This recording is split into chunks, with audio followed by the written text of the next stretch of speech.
देश की एक बड़ी आबादी को रोजी रोटी के संकट से बचाने के लिए केंद्र सरकार ने जो रियायती दिशा निर्देश जारी किए हैं उनका स्वागत है। दिहाड़ी मजदूर और स्वरोजगार करने वाले मेहनतकश बड़ी उम्मीद लगाए बैठे थे और सरकार ने उन्हें निराश नहीं किया है। यह भी अच्छी बात है कि सरकार ने जितने भी व्यवसायों या सेवाओं को रियायत दी है उन सभी में सोशल डिस्टेंसिंग को बुनियादी शर्त करार दिया है। सभी को यह साफ समझ लेना चाहिए कि कहीं भी भीड़ जुटाने या पास पास रहकर काम करने को मंजूरी नहीं दी गई है। सरकार के दिशा निर्देश सिर्फ उन मजदूरों कामगारों के हित में है जिनके लिए लॉकडाउन के दिनों में पेट पालना मुश्किल हो रहा था।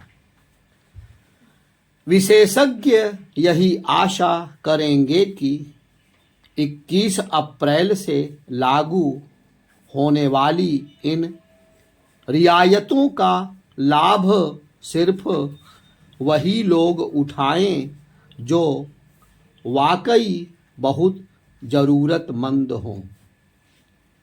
जिन प्लम्बर, बढ़ई, आईटी और इलेक्ट्रॉनिक्स मैकेनिक, मोटर मैकेनिक इत्यादि को छूट दी गई है वे स्थानीय प्रशासन से मंजूरी या कर्फ्यू पास प्राप्त करने के बाद ही काम पर निकल सकेंगे। ई कॉमर्स ऑपरेटरों द्वारा उपयोग की जाने वाली कुरियर सेवाओं और उनके वाहनों को भी अनुमति दी गई है। यह भी अच्छी बात है कि राज्य सरकारें अपने हिसाब से रियायतों को घटा बढ़ा सकेंगी।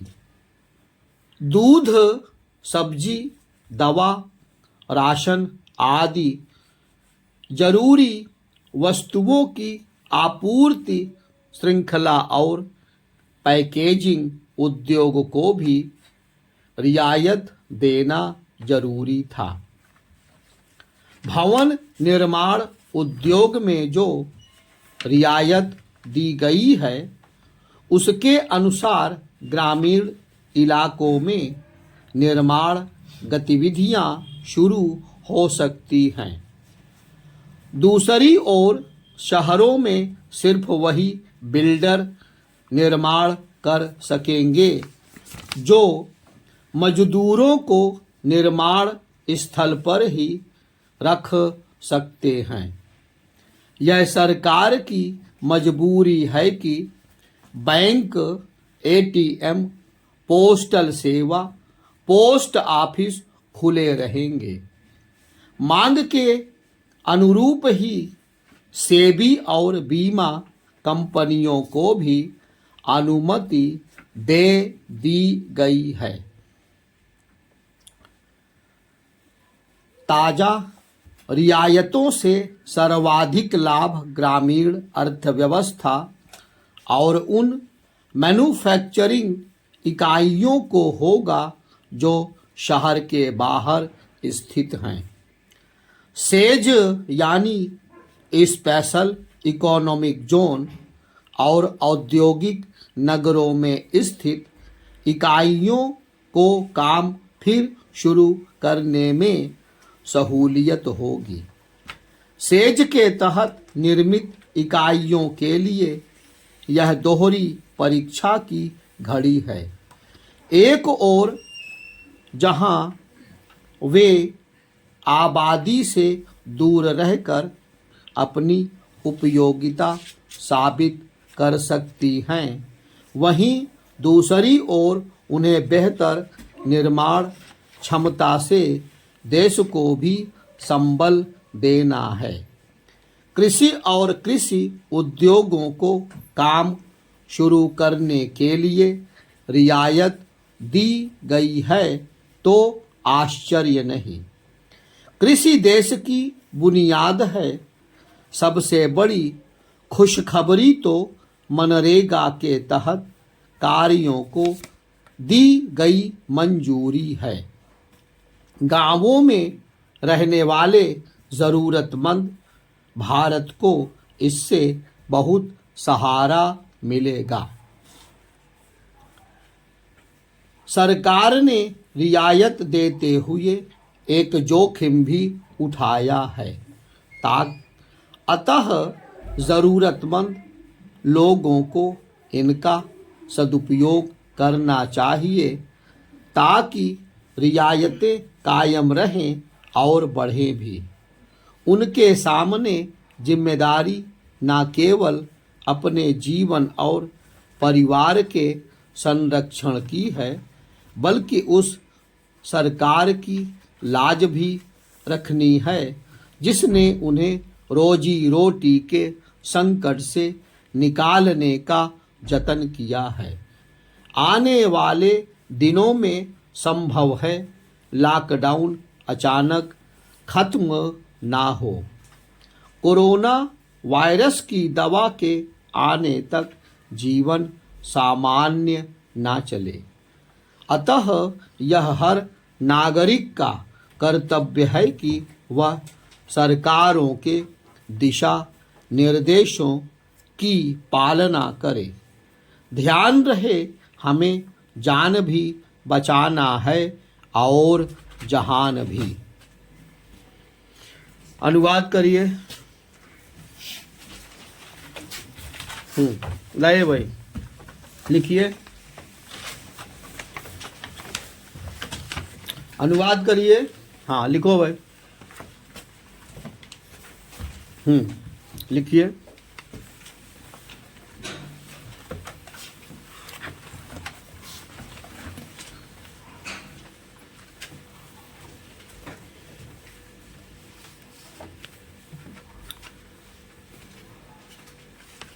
यह ठीक नहीं कि पिछले दिनों संसद की सुरक्षा में जो सेंध लगी उस पर दोनों सदनों में हंगामा हो रहा है। सुरक्षा में गंभीर चूक के इस मामले का राजनीतिकरण नहीं किया जाना चाहिए, लेकिन ऐसा ही हो रहा है। विपक्षी दल इस मांग पर अड़े हैं कि गृह मंत्री को संसद में आकर तुरंत अपना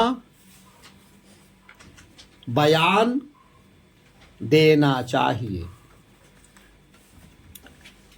इस मांग को निराधार नहीं कहा जा सकता, लेकिन अभी जब जांच एजेंसियां इन प्रश्नों के उत्तर तलाश ही रही हैं कि संसद के भीतर बाहर सनसनी फैलाने वालों के पीछे कौन था, उन्हें किससे मदद मिली और उनका इरादा क्या था। तब फिर गृह मंत्री अपेक्षित जानकारी कैसे दे सकते हैं। चूंकि अभी तक जो जानकारी सामने आई है उससे लोकसभा अध्यक्ष सदन को अवगत करा चुके हैं। इसलिए बेहतर यही होता कि विपक्षी दल कुछ दिन और प्रतीक्षा करते। उचित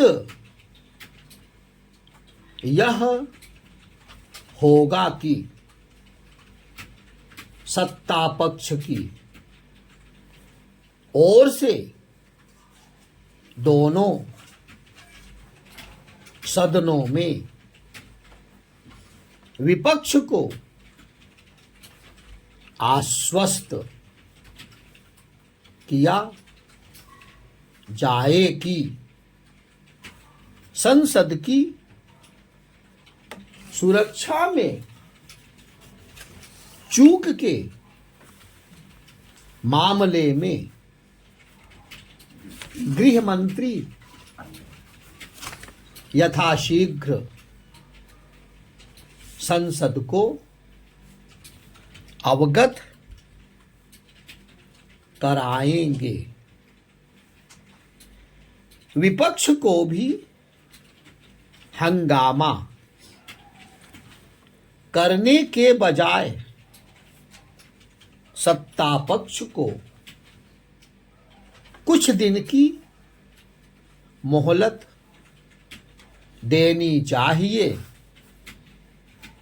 ताकि सरकार इस मामले में पर्याप्त जानकारी दे सकने में समर्थ हो सके।